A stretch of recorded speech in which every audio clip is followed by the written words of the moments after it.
Miss Melissa at the Oosterhout Free Library where I'm scrunched down on the floor? I'm not looking for clues. I just wanted to be in front of one of my favorite sections at this or any library, the shelves of Nancy Drew. I'm here with Nancy Drew Clue Book, The Big Island Burglary. It's part 3.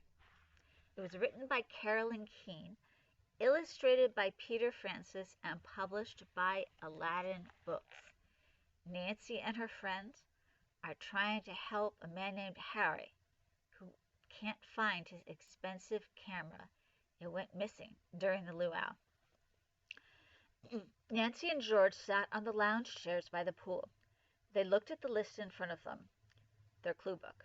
Nancy had written motive in big block letters at the top of the page. That's just another word for reason someone would do something. Maybe Lizzie is right, Nancy said, studying the first reason she'd written down. It said accident in big letters right under motive. Maybe this is all a mistake. Someone might have taken the camera by accident. Maybe they thought it was theirs, Beth said as she dangled her feet in the pool. Every now and then she looked across at Mr. Fane, who was chatting with a few Sunrise Resort employees as they cleaned up the patio. Mrs. Fane had gone back to the room with Scotty to put him to bed, though she promised to help in the hunt the next day. Nancy, Bess, and George were asking everyone they could find about the missing camera, including a couple on their honeymoon who were in the hot tub, and a few loud teenagers in the deep end of the pool playing a game of Marco Polo. If this was really an accident, we should know soon, George said. The person will realize they have the wrong camera. They'll return it to the front desk, like the manager said. I think we can cross that motive off the list if we don't hear by tomorrow morning, Nancy said. But what else? Why would a camera go missing? Could have been stolen, said Bess. She kicked her feet underwater. Harry said it's really expensive. Maybe someone took it, thinking they could sell it for a lot of money.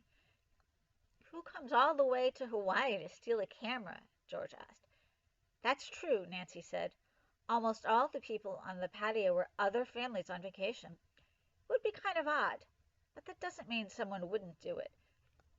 Nancy wrote down stolen to keep or sell as another motive. Then she wrote down the last possible motive, lost. She knew that was unlikely.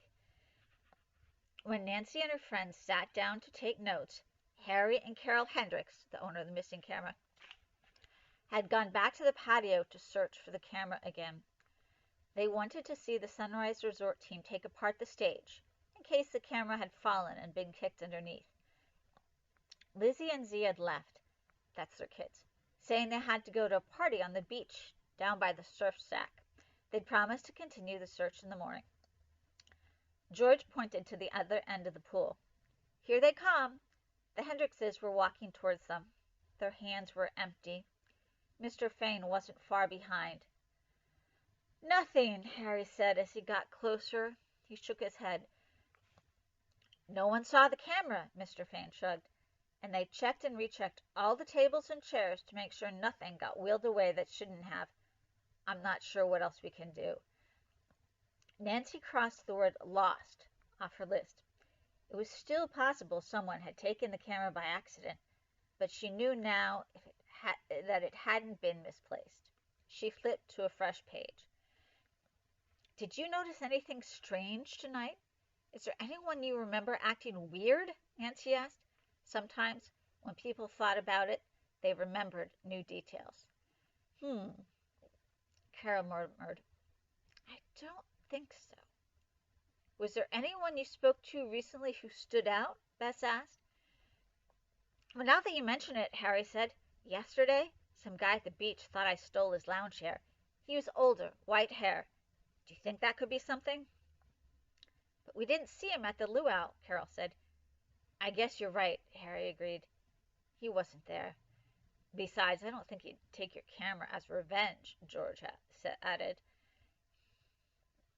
Nancy stared at her blank paper, worried that they still had no real suspects. The lounge chairman couldn't have stolen the camera if he wasn't at the luau. Where would they begin their investigation? The clue crew didn't have a single clue. "It's getting late," Mr. Fane said. "You girls should have been in bed an hour ago. I think it's time to put this case on hold until the morning." Harry nodded, but Carol was staring off into space. Suddenly her blue eyes got bright. "Actually, I think I did see something strange." "Really? What?" Mr. Fane asked. "This woman. She was a little older than me," Carol started. "She was at the luau alone. I remember noticing her because she kept looking over at Harry. Then, at one point, I realized she was watching him take pictures. She was watching his camera." "What did she look like?" George asked. "Do you remember what she was wearing? Her hair color, eye color?" Carol furrowed her brow. "Oh, I don't know. I only saw her for a few seconds. Maybe big sunglasses? I really can't recall." "She was staring at my camera?" Harry said. "I think she was." "Is there anything else you remember?" George asked. "Are you sure she was alone?" "I'm definitely sure of that," Carol nodded. "Okay, girls, I'm serious," said Mr. Fane. "Bed now. We can take it up in the morning." He turned to the Hendrickses. "It was great to meet you both. We'll see you tomorrow. Don't worry, I'm sure we'll get to the bottom of this." "Let's hope," Harry muttered. As they walked off, Nancy was still puzzled. Carol had said the woman she'd seen was older, alone, and maybe wearing sunglasses. Almost everyone at Sunrise Resort had sunglasses, even George, and she hated sunglasses, and half the people at the resort were over 50. "At least we have a suspect," George said. "You heard Carol. The woman was staring at Harry's camera." "How are we going to find her?" Nancy asked. "Don't worry," Beth said. "I have a plan." The next morning Nancy and her friends walked down the stone pathway to one of the resort's restaurants. They decided to get an early start on the day. While most kids were already in the pool, tossing around a beach ball, Bess was talking to her friends through the plan. "The thing is," she said, "everyone at the luau was taking pictures, but most people took them on their phones, not on a giant expensive camera like Harry's." "His camera lens was 5 feet long," Nancy laughed. She was just kidding, but it was really long. "He kept switching to different lenses, too, like he was a real photographer." "You're right. A lot of people were taking pictures," George added. "Some people even took videos." "So we just ask people if we can see their photos from the luau?" Nancy asked. "Exactly," Bess replied. "Then we see if we can pick out this strange woman Mrs. Hendricks was talking about. She must be in at least one or two of those photos, probably more.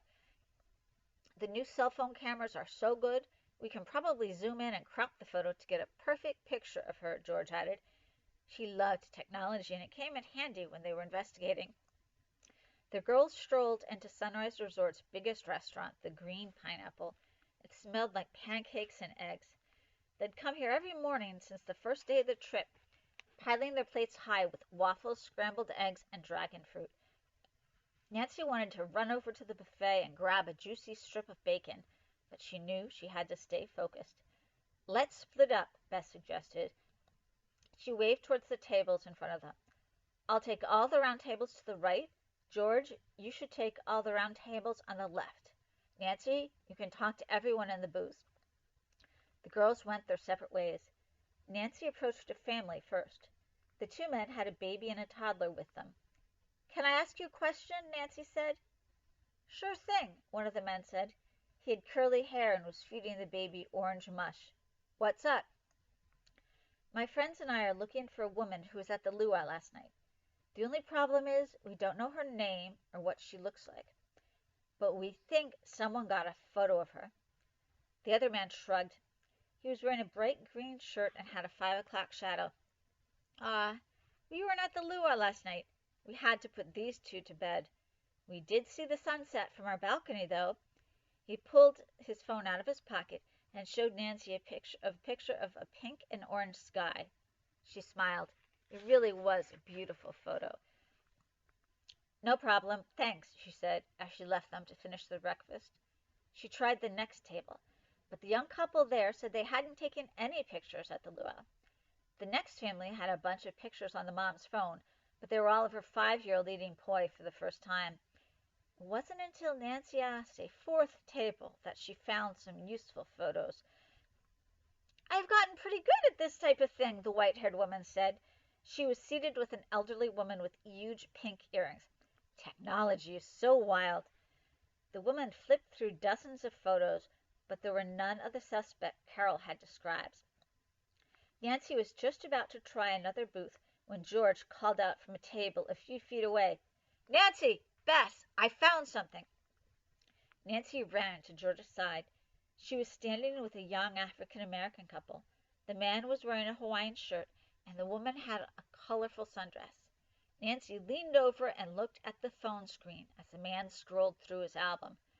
"That's her, right there," George said, pointing to a woman in the background. The man handed George his phone, and she zoomed in, then cropped the photo and saved a new version of it. Now they could see the mystery woman clearly. She was wearing sunglasses and a straw hat. Wisps of curly blonde hair peeked out from underneath the brim. "I thought she seemed a little odd," said the man, who had introduced himself as Paul. "Do you have any more pictures of her?" Bess asked. Paul scrolled through his phone and found 2 more. In the second, the strange woman was scowling at Harry's camera. "Why do you think she's angry at Harry?" Bess asked. "She's definitely looking at the camera in that one. But why? What would she want with it?" Just then, a waitress came by and picked up the couple's plates.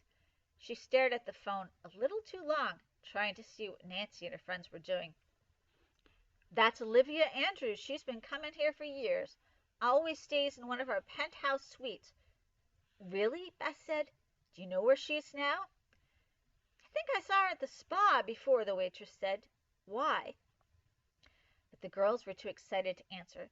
They thanked Paul and his wife for their help and headed for the door.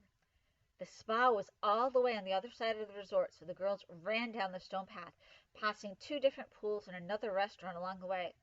They stopped right by the gym, where they could see the spa's front desk. Olivia Andover was standing right there. She handed the receptionist her credit card. "That's her. She must be leaving," Bess whispered. The friends hid in a corridor next to the gym, so Miss Andover wouldn't notice them. She looked exactly like she had in the photos. She was wearing sunglasses and her giant straw hat, even though they were indoors. She turned to leave, and the girls knew this was their chance. If they didn't confront her now, she might get away. They ran out from around the corner. "Miss Andover!" Nancy called out, and the woman turned around. "Can we talk to you for a minute?"